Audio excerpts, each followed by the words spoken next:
Hello and welcome. This is Practice Time with Ms. Rhona. My name is Rhona-Mae Arca, or Ms. Rhona as my students call me, and I am a registered music teacher in Calgary, Alberta. This is a series where you get to hang out with me, or pop in at least, say hi, while I'm practicing. Sometimes it's my students' pieces and technical requirements, and sometimes it is some of my own projects. I was going to go somewhere with this. I'm going to do something a little bit different today. It's been a long day. Had driving out in the yucky winter weather there. Hope everyone is staying nice and safe and driving carefully, and hope you have your winter tires on. Between the driving and playing at a funeral today, I thought I'd do a slightly different setup tonight. So I'm going to start with sight reading. Let's just get the banner up here. So sight reading is one of those things that I hated as a kid. You know, you always want to sound good. I mean, as a teen especially, there's always that fear of making a mistake and looking bad, and people, saying weird things or saying that, you suck. And no one wants to hear that. But the only way you're actually going to get better at sight reading is if you practice it. One of my classmates at university, he once told us that his teacher made him do sight reading for 10 minutes at the beginning of each of his piano lessons. And gosh darn it, he is such a phenomenal sight reader and pianist, and highly in demand as a piano accompanist or collaborative musician. Now that I mostly perform as a collaborative musician, playing for a choir and singing, I totally can see why sight reading is so important. Sometimes you don't get the music until right before, and there's just not enough time to prepare. Sometimes there's a last-minute change, and again, not enough time to prepare. The congregation, well, pre-pandemic, they're not going to wait for you to learn a piece. You're going to have to just jump in and go for it and hope for the best. So, students probably have seen this book, and some use this book, the 4-star. There's also the Bennett and Cap series that I've had some of my Conservatory Canada students use. And those are good starting points. The end game is to actually, just pick up a random book or like at home or from the library or at a store and just try playing.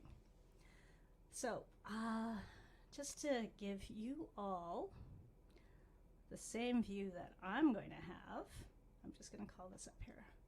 Nope, let's do this so you have a good view of the music. So this is from the grade 10 4-star book. It's page 27, set 6. And I'm just going to work through it, talk it out loud so you can hear step by step. One thing that I didn't learn until I started teaching and going to the music seminars is that the examiners just want to hear you play steady. It's okay if you hit wrong notes. It's okay if you miss the fingering. It's okay if you miss the dynamics. The main thing is you keep going. And for me, that was loud and clear, again, when I'm playing at church. In no word of a lie, I actually wound up having to sight read a piece during a church service. So you have to keep going no matter what. And you do, as you sight read more, learn how to cheat and like what notes can you take out, what things can you leave out. And theory really helps. So you'll see that as I work through this example. So as you can see, I changed mics again. We'll see how well this sets up or works out. I was doing some recording earlier, so didn't want to change mics. Okay, so things to look at. So you're looking at what I'm looking at. So one thing I tend to miss, so I try to remind my students, is, do I have the overhead? I'm actually going to, oh, I can't really solo the overhead unless I take myself out of the stream. That's okay. All right. So one thing to look at is the key. The next thing to look at is the time signature. Speed, I mean, if you're sight reading for a test or as a soloist, pick a comfortable speed. If you're practicing and just trying to get better at it, pick a really slow speed. The main thing is you're steady. And I'm just looking around for the metronome. Oh, I forgot to bring it over.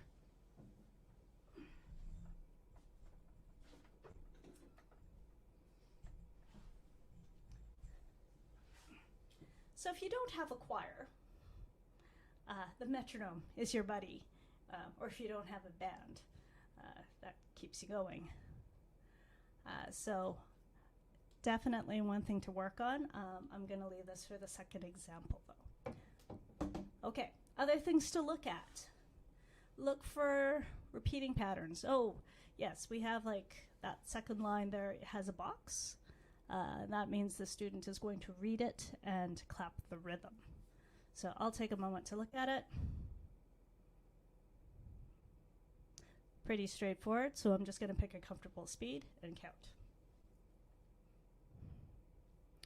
1, 2, 3, 1, 2, 3, 1, 2, 3, 1, 2, 3, 1, 2, 3, 1, 2, 3, 1, 2, 3, 1, 2, 3, 1, 2, 3.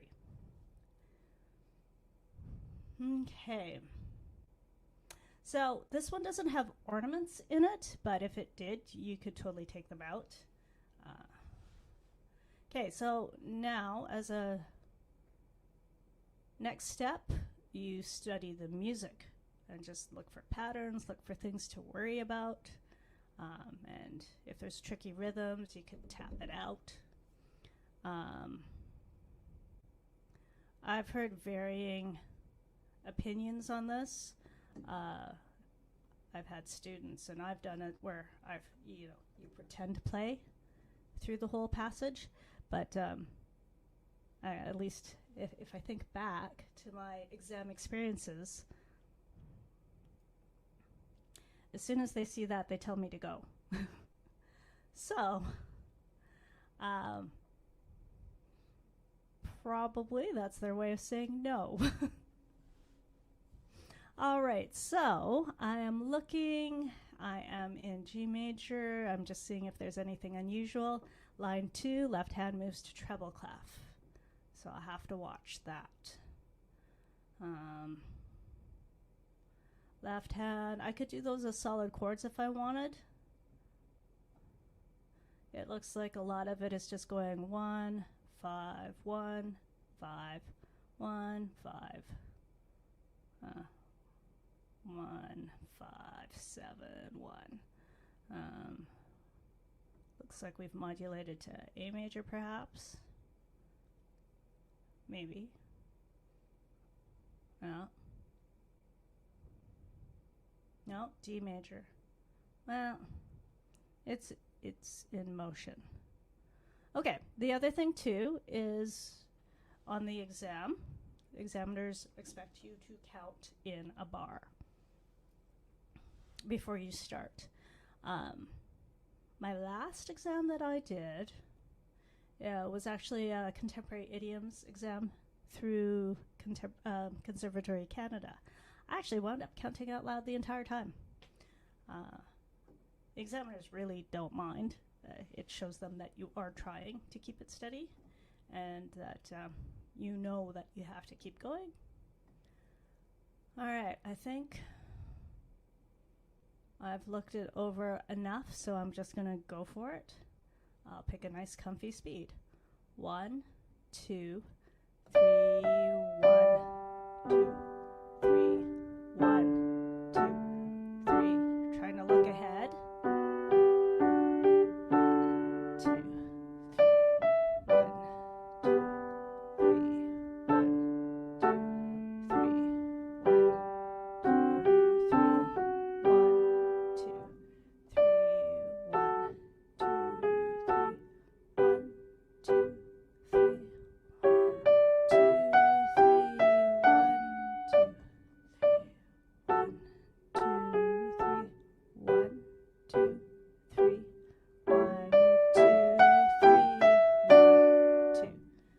and I'll leave it there because that's all the screen is showing you.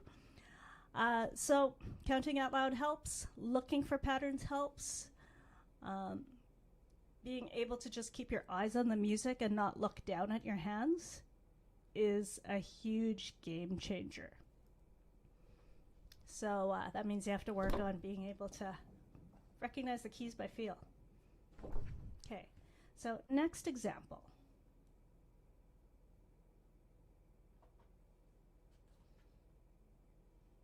So, tate, okay, hang on. Tate no yusha no nariagari.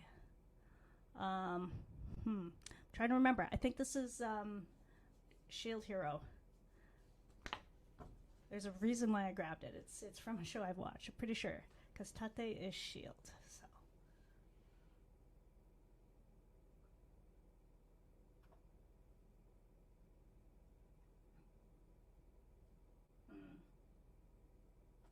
Okay, so I have not looked at this at all. I've listened to it, watching the show. So this is going to be, well, just like the previous example, really sight reading for reals. I've got, 6 flats. Okay. So that puts me in what, G flat major or E flat minor? I don't see any D naturals, so it's G flat major. Okay. Looks like line 2 is going to be rather interesting. I'll probably do some major cheating there. I might not play all of those notes just because there's a lot of jumping happening. C, G. So 4, 1, 5, 6, 4, 1, 5, 6. Okay. All right, so it looks like there's a bit of a pattern there. 4, 4, so standard pop type pattern. Okay. Yeah, I'm not entirely sure what I'm gonna do there. I mean, I could, if I go slow enough, I could play most of that left hand as written, but now that I've identified the chords, I'm probably just gonna cheat a bit. Okay, so once again, picking a steady tempo. Oh, I have not put the metronome on. I'll do that for the next, well, yeah, I'll put it on for the next example. So, okay, so nice and slow. Yeah, okay, getting my hands in position here. Oh, hang on, I just want to make sure. Okay, yeah, I think I'll do it that way for fingering. Okay, so 1 and 2 and 3 and 4 and 1 and 2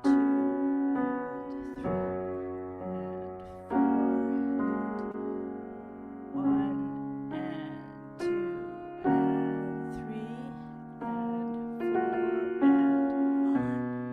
4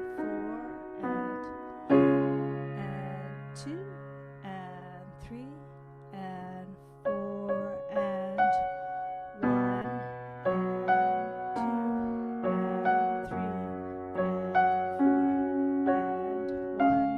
and 3 and 4 and 1 and 2 and 3 and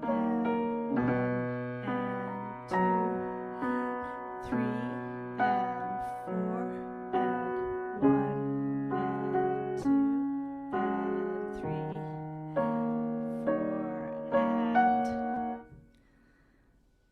Okay, so you can see that I dropped a lot of notes and I was really relying on the chords that I had read out prior.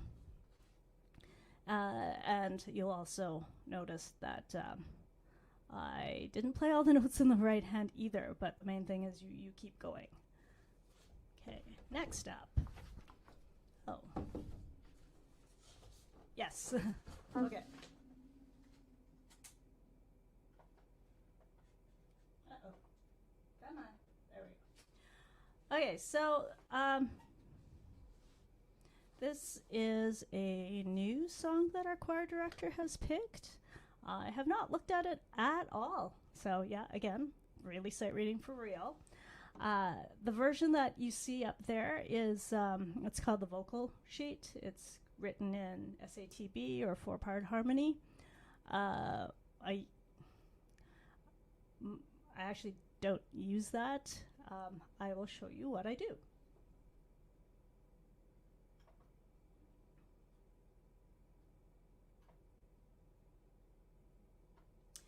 So this is the lead sheet form. So,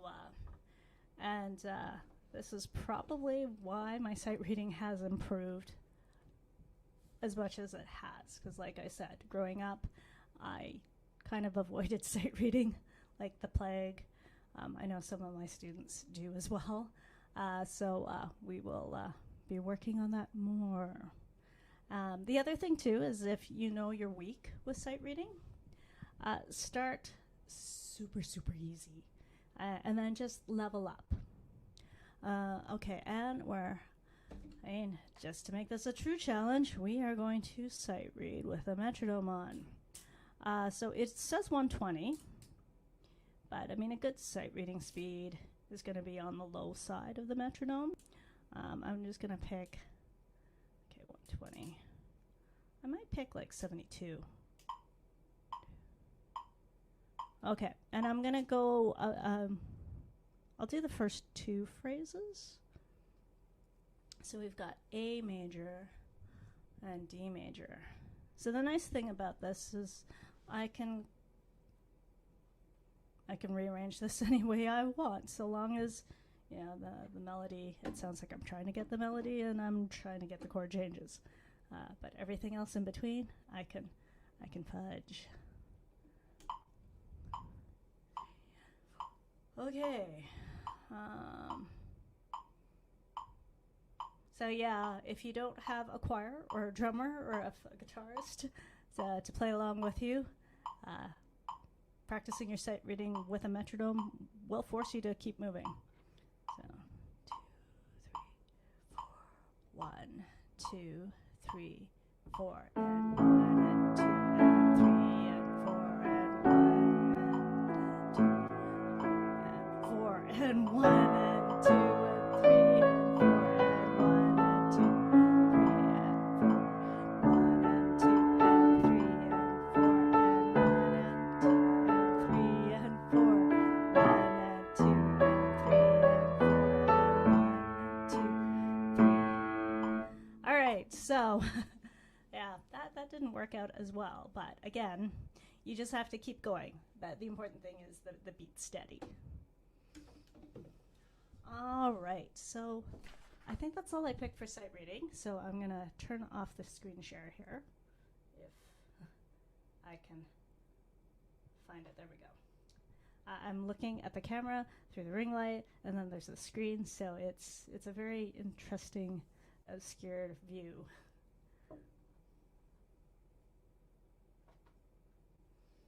Okay, so next up, Fukai Mori, or Mori, or Deep Forest. So I've got a transfer student who's working through this, loves anime, loves gaming. She's in the right studio. But the thing with anime and video game music is that the rhythms are really insane. So I'm just going to run through the opening, because we worked through it a bit yesterday, just the rhythm. I'll do this a couple of times, I think. So, yeah, I think first off, I'm just going to do a repeat of the drill that she and I did, because hopefully she'll check this out and get like the refresher on how to practice this. I'm going to put on the overhead view as well. All right. So the first step we did was we just, I had her go through hands separately and just really feel the chords without dealing with the rhythm. So seeing what note is the same.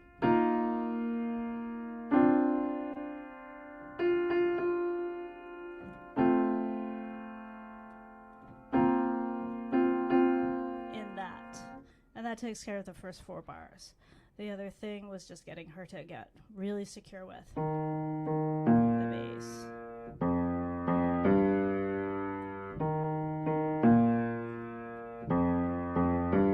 And then 1 and 2 and 3 and 4. 1 and 2 and 3 and 4. And although I would highly encourage her to go maybe more this speed. 1 and 2 and 3 and 4. 1 and 2 and 3 and 4. Okay, the other thing that we worked on was we broke the beginning of the verse in small pieces. So I just had her really working on 1, 2, and 3 and 4, 1 and 2 and 3 and 4. And we analyzed the chords. So E flat major, first inversion, B flat major, in brain's gone. Okay, second inversion, F major, root, G minor, root, and then she has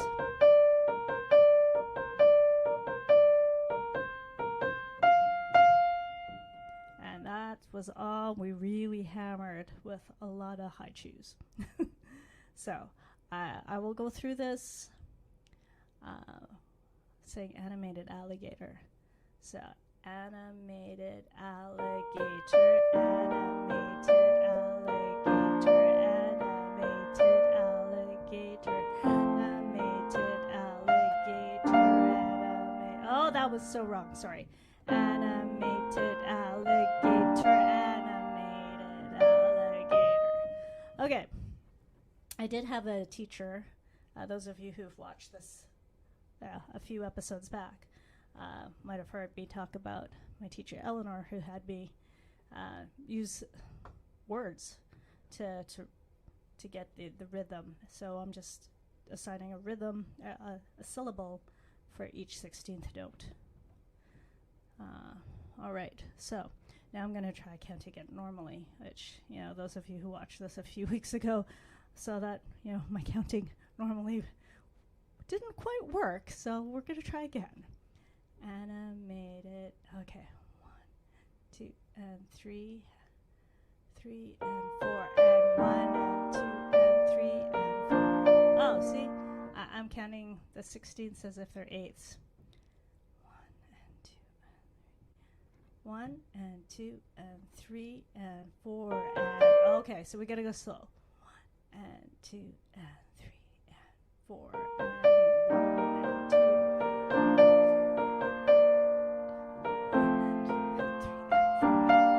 4. I don't know why that beginning is so hard to get with counting. 1 and 2 and okay. 1 and 2 and 3 and 4 and 1 and 2 and 3 and yeah, there we go. So that's cool. My student might actually want to just learn the lyrics. That wouldn't be a bad idea, to be honest. It is Fukai, Fukai, Mori no okuni, imamuki ito, okizare ni shita kokoro, kukushiteru yo. And, you know, that could be most likely as far as she's going to get. But yeah, once more. So I've done it counting syllabically, counting normally. I'm just going to do this all clean, so she's got a clean run through. So 1, 2, 3, 4.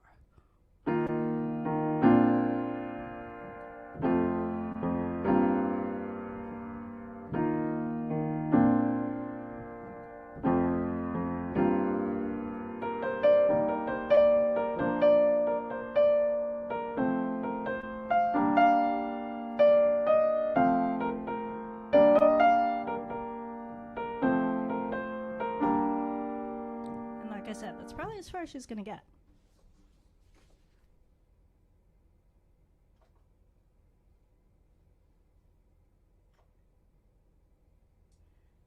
Oops. Okay, so moving along.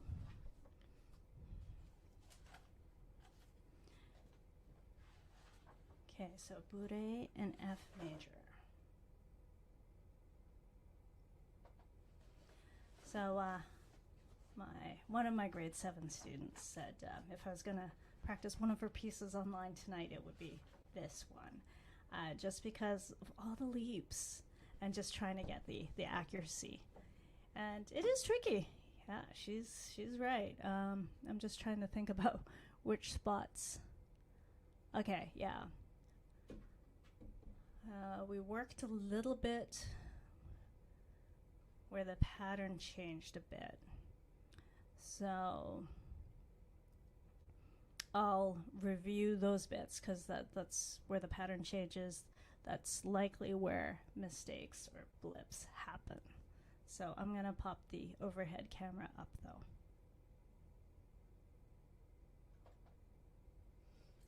Because I can. Okay.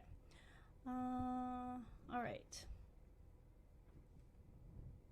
So the first time the pattern really changes is from bar 4 going to bar 5. But I'll do the pickup going into 4. So.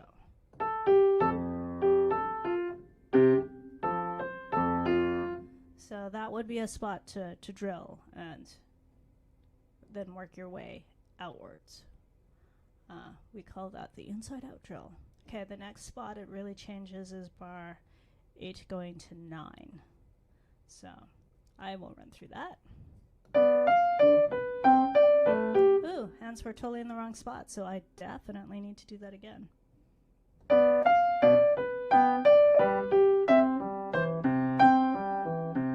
Okay, so I'm just gonna analyze. So B diminished.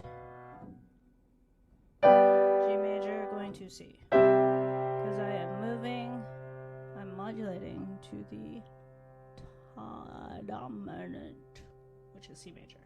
Okay, so I was okay with that. I'm going to move on to the end of the A section.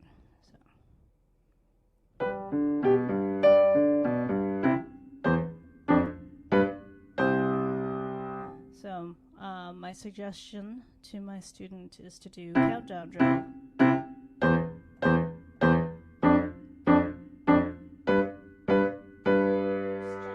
I just wanted to make sure the mic wasn't obscuring the notes there.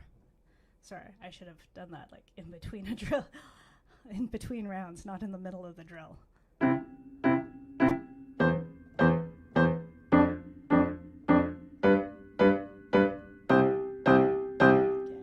again, down to 2.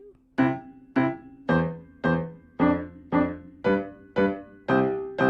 then normally.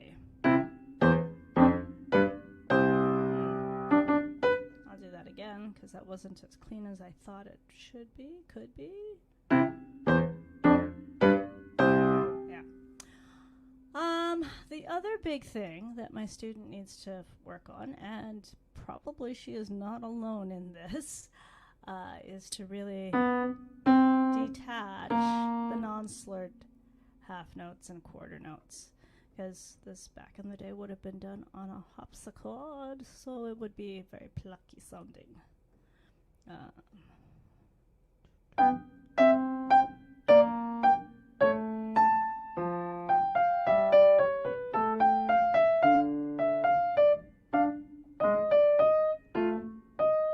Okay, oh yeah, she and I were reviewing the accidentals because it's kind of chromatic here. So I, too, will work on those because they need to get to the point where you just don't think about them. So.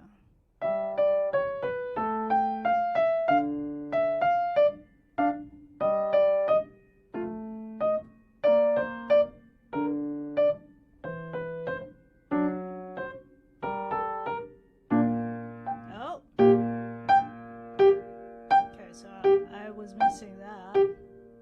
I don't know why. Oh, and then says bar 26 that my brain's not processing. So I'm trying to just figure out why is my brain not processing it. I think it's expecting to go down an octave. But the precedent has been set of up a step, down a sixth, up a step, down a sixth, up a step, down a fourth, up a step, and then change. So, I'm not too sure why my brain is thinking suddenly it should be an octave. But hopefully, just talking that through is enough. Hopefully. Okay, so I'm going to do the last bar on page 1, so bar 23. So,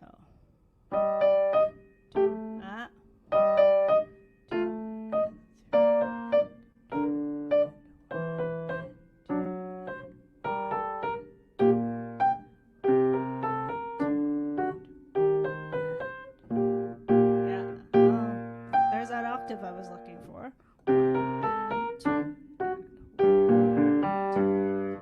So, that's definitely what I'll have to work on. But, yeah, look for patterns.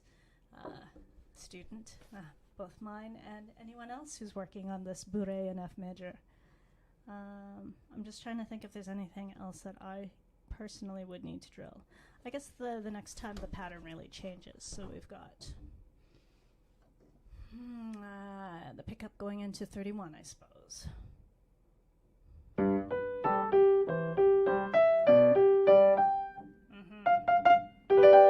I'm missing that G7. Okay.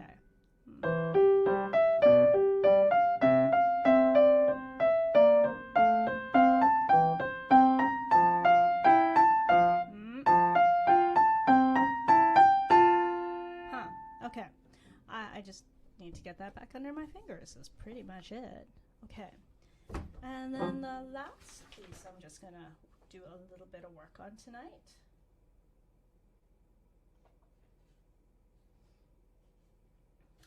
Another anime tune.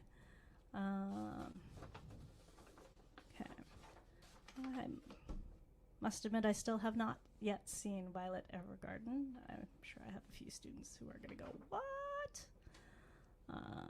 There's just, the new season's coming out. Has started, so many shows, not enough time. Okay, I'm just going to zoom in on where it switches to D major, because my student and I were working on this. Let me come back here. Hi. For those of you just joining, I'm just working through some of my students' pieces. If you missed the sight reading walkthrough and you need extra refresher on sight reading tips, go back to the beginning. Oops, I should try not to hit the microphone stand. Okay, so Sincerely, it's the OP, or the opening theme for Violet Evergarden. What can I say about this? Okay, it is tricky, but that is the case with a lot of these themes, and anything arranged by Animenz usually is pretty virtuosic. So, fantastic pianist. Yeah, to be straddling both worlds, the classically trained and making a living playing anime and video game music, performing that all around the world. That's insane. So yeah, my fellow geeky students, otaku students, we think that's pretty cool. Okay, what am I gonna drill? Like I said, I'm gonna do, I think, bar 21. Yes, because my student's trying to get a really good handle on this before tackling bar 29, like the last 29 to 35, because it's just a more complicated version of that. So let's put that overhead camera back on, because I can. That is so awkward. Okay.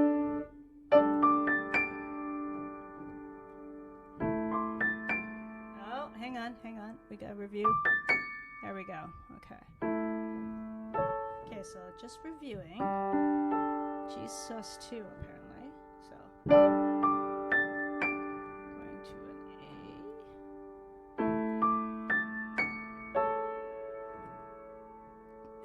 B minor 7.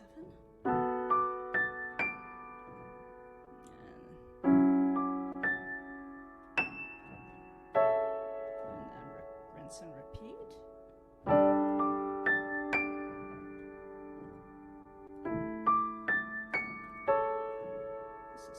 This is gorgeous, by the way.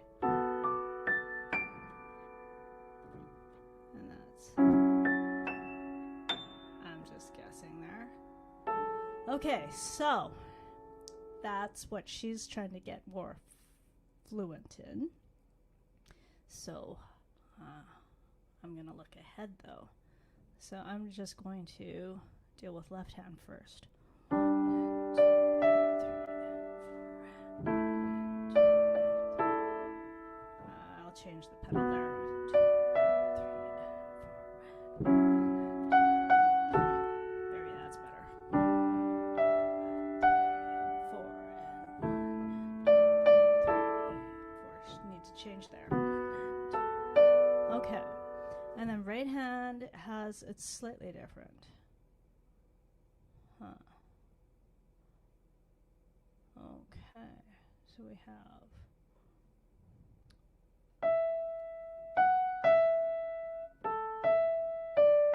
Oh, okay. So I'm just going to follow the line sets that are written there and just do eighth notes, and I'm going to leave out that little decoration. So we got 1 and 2 and 3 and 4 and 1 and 2 and 4. No, 3 and 4 and 1 and 2 and 3 and 4 and 1 and 2 and 3 and 4 and. So sounds familiar, hey? 1 and 2 and 3 and 4 and 1 and 2 and 3 and 4 and 2 and 3 and 4. Okay, so my advice to my student working on this, and anyone who is working on this, is learn that part first, because that's the melody. This is, you can work that in whenever. So 1 and 2 and 3 and 4 and 1 and 2 and 3 and 4 and 2 and 3 and 4, 1 and 2 and 3 and 4 and 2 and 3 and 4, and decide on fingering and commit to it. 1 and 2 and 3 and 4 and 1 and 2 and 3 and 4 and 1 and, oh, apparently I'm Kerrigan. 1 and 2 and 3 and 4, 4 and then it changes. So actually, if my student is listening, she should probably go up to bar 36, because that's the end of that section. Okay, so now that I've dissected the important part, I just want to see if this is the exact, like, copy and paste. Maybe not. Oh. Okay, so that is a little bit different from the previous section. Good news is it's the exact same notes every time you move up. Yay. Okay. So, 29.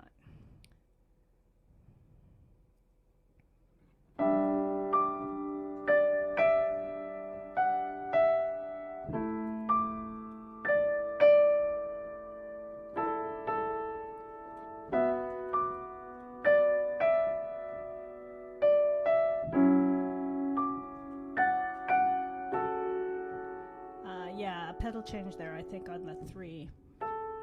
1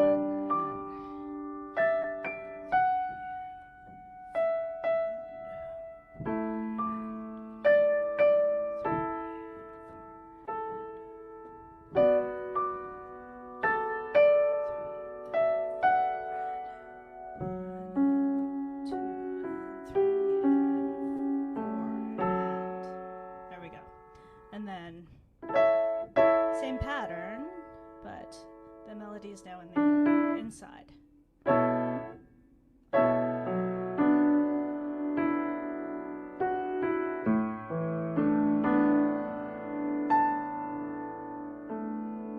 Totally up to anyone if they want to do that or if they want to leave that high note out. The melody is here, so.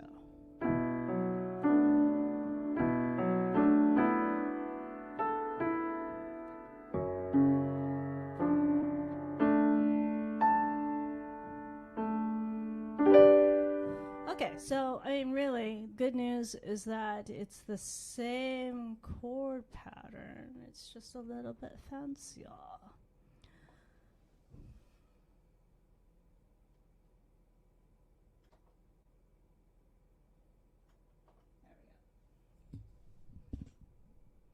Okay, so that takes us to the end of the practice. I'm going to call it a night here. Like I said, it's been a long day. Had an appointment in the morning, and then down to do the rehearsal for a funeral, play at the funeral, and then come back and get ready to teach. And now this. So there's already been a lot of musicking happening all day today. So I think I'm going to, shut her down and have a hot chocolate because it's that kind of night. And I guess the delivery that I was expecting to arrive hasn't happened, so hopefully it shows up tomorrow. I was hoping to record an unboxing, but I guess not happening. So thanks for coming and popping in, watching the replay. Hopefully you got some good practice tips. A couple of new practice drills or, a good refresher on some practice drills. Tune in on Friday. Note the earlier time, I'm starting at 4 Mountain Time. And I'll be going through, pretty much my Thursday students' pieces, as well as I'm cantering, so leading the singing on Sunday. So I'll probably squeeze in a few of those songs as well. Yeah, especially the mode 1. Yeah. So cantering is an interesting experience. There's times where you're taking words and you've just got like a small piece of group of notes, and you've got to figure out how to make the notes work with the text that you have for the week. So that's a fun challenge.